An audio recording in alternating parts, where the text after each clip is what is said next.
Hey, welcome back to Common Mansplaining. Eddie here. Guys, I wasn't even going to record today, but a lot has transpired, so I wanted to keep you apprised, plus my reaction to it. The first thing you need to know is Trump has announced that we will be taking Gaza in the name of America, or at least in the name of Trump. I don't know. It's hard to distinguish the two. So first, and then, of course, that has had some serious ramifications. First, I'm going to show you what Trump said, and then we'll go to the consequences.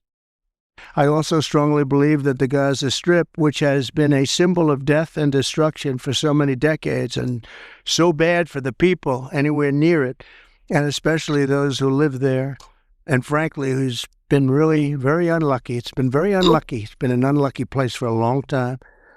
Being in its presence just has not been good, and it should not go through a process of rebuilding and occupation by the same people that have really stood there and fought for it and lived there and died there and lived a miserable existence there.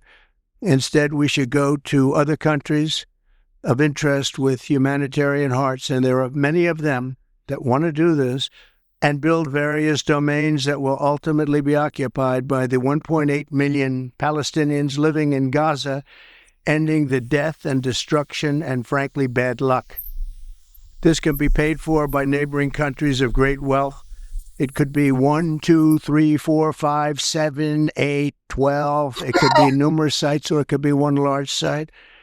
But the people will be able to live in comfort and peace, and we'll make sure something really spectacular is done. They're going to have peace. They're not going to be shot at and killed and destroyed like this civilization of wonderful people has had to endure. The only reason the Palestinians want to go back to Gaza is they have no alternative. It's right now a demolition site. This is just a demolition site. Virtually every building is down. They're living under fallen concrete that's very dangerous and very precarious. They instead can... I'm noticing that Netanyahu, he doesn't even seem to know that this was coming. He seems pretty surprised. Occupy all of a beautiful area with homes and safety, and they can live out their lives in peace and harmony instead of having to go back and do it again. The U.S. will take over the Gaza Strip, and we will do a job with it too. We'll own it and be responsible for dismantling all of the dangerous unexploded bombs and other weapons on the site, level the site and get rid of the destroyed buildings, level it out, create an economic development that will supply unlimited numbers of jobs and housing for the people of the... So there you have it. Trump is going to take over Gaza just like by fiat. Netanyahu didn't seem like he knew what was going on. So I think this is kind of a surprise to everybody, this declaration.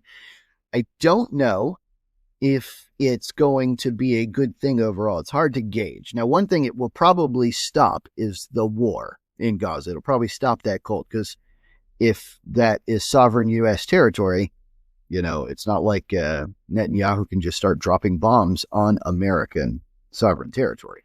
So that'd be interesting. But I also don't know where exactly he wants to move the Palestinians, because he's mentioned Jordan, he's mentioned Egypt a couple of times. I don't think anybody wants them, right? The problem is, in the past, every time that there has been an attempt to move them or to give them a refugee site, it's turned into a situation where terrorism has sprung up. And so I don't think anybody wants to deal with that anymore. But in response to all this, something even more incredible. Well, I say incredible, but I shouldn't even really be surprised at this point. But the inevitable has taken place, and now someone has drafted articles of impeachment. So I just wanted to show you that.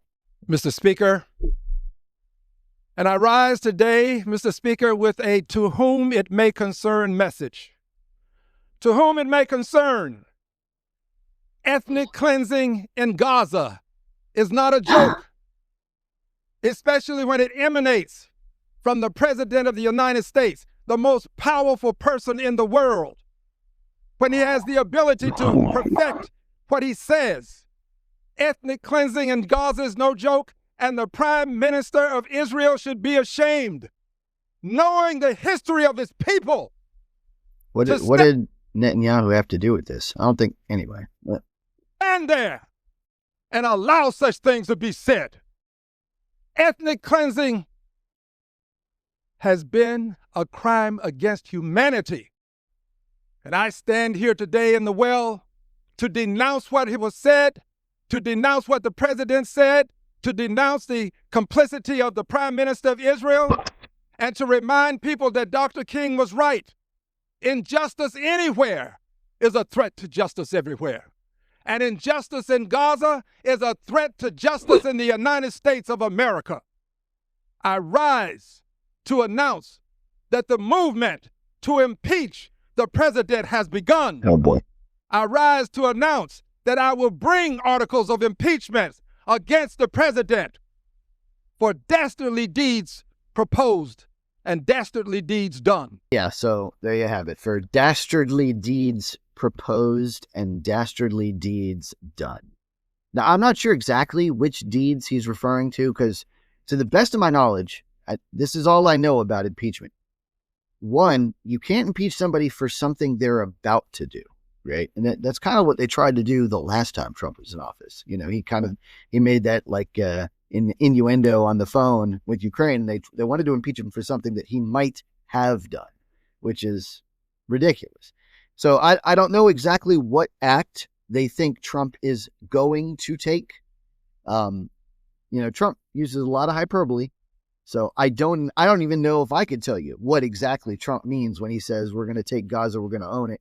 I don't know what that means. Maybe he means we're going to oversee the construction of a new Gazan strip. I don't know. It doesn't make much sense. But this is Trump we're talking about. By the way, guys, if you like this content, please hit like, please subscribe, please share this with a few of your friends. The more we get the common mansplaining name out there, the more we can share common sense with the world. So, yeah, this is the deal. The other thing I know about impeachment is that it can only be done to the president for bribery, treason, or other high crimes and misdemeanors, end quote, right? So that's straight from the Constitution. Now, I don't know exactly what high crime or misdemeanor they think Trump either has taken already, has committed already, or will commit in the future. That doesn't make much sense to me. I don't know exactly what their claim would be, but I mean, I guess we can't be surprised, right? Because this is what they do every time. But you know what? There's something more fundamental about this that I think needs to be taken into consideration.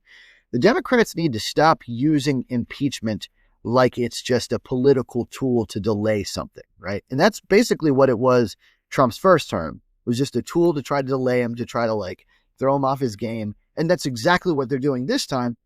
If it devolves to the point where both the Republicans and the Democrats are just doing this to each other every 5 seconds, like impeachment, then I think at that point we've lost our country.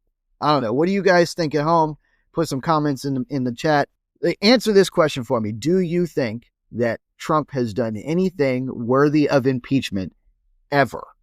And I'd be interested to hear your answers. Please like, share, and subscribe, and I'll catch you next time on Common Mansplaining.